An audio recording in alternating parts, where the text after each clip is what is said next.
Budgeting the Lodge for the Better of the Fraternity. By Bro, Aaron Gardner, brought to you by Masonic Audiobook Library. If you have not subscribed to our channel yet, please do well and subscribe to join our community. We all see the saving tips and how to turn your dollar into a million plans all over the internet. Rather they are get-rich schemes or legitimate savings tips and ideas, they are all over the place. In today's world of credit, it's easy to see why so many individuals are actually going further in debt to pay off other debt. Which is ridiculous. However, we do have a government that shows that it is perfectly all right. No, I am not going to start giving ideas on how we can fix our federal government's current financial predicament. Although, in our fraternity we do have a similar situation on a much smaller scale, that is. Countless times I have talked to brethren across the nation and even in different countries to find one problem that we have in our society. Our lodges are struggling to provide for the communities they serve, the buildings they use, and sadly the brethren who sit inside the lodge. Every lodge has a minimum amount of funding they have to have in their given financial institutions. It could be a zero balance, or it could be ranging anywhere from $1 to $5,000. Regardless of what they have in the account, there is a troubling situation when our lodges are having a hard time coming on top of their overhead. Many point the finger at the loss of memberships and lack of petitions. When the bills start piling up, are those really the problems we need to identify? I'd like to make a couple suggestions on where we should focus in order to be sure we have enough money in our lodge for our usual expenses, emergency expenses, as well as expenses for new programs. First, for those lodges who have lost members, yes, this is tragic, however it doesn't mean that your lodge can't come out on top. We may be suffering from fewer members than in previous years, however, our fraternity has lasted throughout the centuries despite the challenges set against us. If you have a Masonic body made up of fewer than 10 members who regularly show for stated meetings, perhaps it's time to consider consolidating with other local lodges. I know, this is not in the best interest for the history of your lodge and you want to uphold that history. Yet, is it really upholding the lodge history when you may have to close the doors due to lack of membership? Remember, when we close a lodge we always ask the members if they have anything for the better of the fraternity. Trying to uphold one particular lodge's history is not for the better of our organization. Let's consider the benefits of consolidating. Bills would be shared amongst a different lodge. We can always learn from other lodges' experiences. We can be a part of history and create a newer lodge in the community and create fresh ideas out of the rubble of 2 or more closed lodges. The phoenix of your community. A larger community to reach out to and possibly receives more petitions. With a larger body, the sometimes lacking ritual can be restored without more than one person sharing roles. These are just a few benefits that our local lodges would experience. There are a lot more, and together we can contemplate these. I just suggest our WMs and PMs and officers alike consider these when sitting at the trestle board trying to save their lodge. For those lodges that are not lacking in membership, but are still having a hard time paying the bills, let me ask you a simple question. What is your lodge's primary means of income? If you answer with your members' dues, are they high enough? If they are low enough for a member to pay out of pocket change, perhaps you should increase them.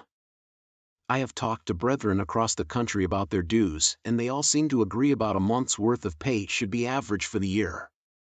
Now, of course, this all is depending on your location and the average income for a household in your community. It is up to your lodge to find a medium with your members on what their membership is worth to them. If your members are already paying a considerable amount for their dues, perhaps it is time to look at your expenses. If you have a large enough body of members and they are paying a substantial amount for dues, where's your lodge's money going? What programs is your lodge participating in that could use some readjustments? I suggest you write down all of your bills in order of precedence. First and foremost, you need to pay overhead. That is the most important bill. There would be no building without it. Overhead consists of the usual, property tax/rent, electricity, gas, if you have it, heating and AC. Then write down the programs your lodge is funding in order by expenses, the most expensive first. Once you have all your outcome money written down in order of precedence, start looking at the programs and figuring if any of the programs can be either scrapped, consolidated, or you can provide less money for any of them. If there is a program that seems to not be going anywhere and is more costly than producing results, get rid of it. These types of programs are toxic to our society and more damaging to your community. Yes, I understand your lodge's Christmas bike program is a great and noble cause. It works in other lodges and you're hoping it will eventually become worth the money spent and the time invested. Well, until that time, don't fund it. It is important that your lodge stays above water or else it wouldn't be very beneficial. Refocus your lodge's money through the programs. If you are spending a substantial amount of money on one program but not another, ask why that is. It could be that one program legitimately needs that money dedicated toward it. It's also possible that some of those funds are not functioning the way they should. The solution to this is rather simple: pull some of those funds and divide them amongst other programs that may need more attention. If none of this helps get your lodge back above water, there are other solutions to the funding issues. Do you have a lack of obedience in your lodge? Are members causing distractions during degree work? Fine them. There are plenty of lodges across this nation who are known to cite a fine toward their members if they are being less than productive during work. It is a simple way to earn money in the lodge and it helps instill discipline. A win-win if you ask me, although I really do not want to be the member that has to pay the fine. Finally, there is one more solution I have in my toolbox that we can use across all of our lodges. It will, possibly, cost some money at the beginning if your lodge is lacking in maintenance. However, turn your lodge into something that could bring money in from the community. When I was raised in the very lodge that accepted my family and friends into their fellowship hall for my graduation/going away party when I was 18 years old and heading off for the Army. Flushing Lodge number 223 rents out their fellowship hall to members of the community for a decent price. It is a great way to bring in some kind of external revenue to help alleviate the woes of the recession our country and world is going through.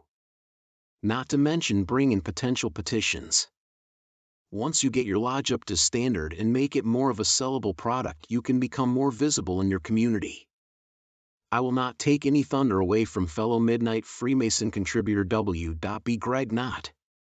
He is working on his series of increasing your lodge's visibility. It is a great series and beneficial to lodges looking for a way to breathe again in the recession. With these set in place, our lodges can become the shining light in our community they once were. A community coming together for the better, our craft of Freemasonry upstaging the conspiracies and allowing the public to see us in a different light. Now that really is a win-win. Brother, I, too, own a television set, but that does not keep me at home on lodge night. I have never yet had one of the characters on television come off the screen and shake my hand. They have never offered me the warm friendship that my lodge brothers do. They have never handed me a cup of coffee or a donut. No! Never! Remember to subscribe and share to fellow brothers. Masonic audiobook library will come your way soon.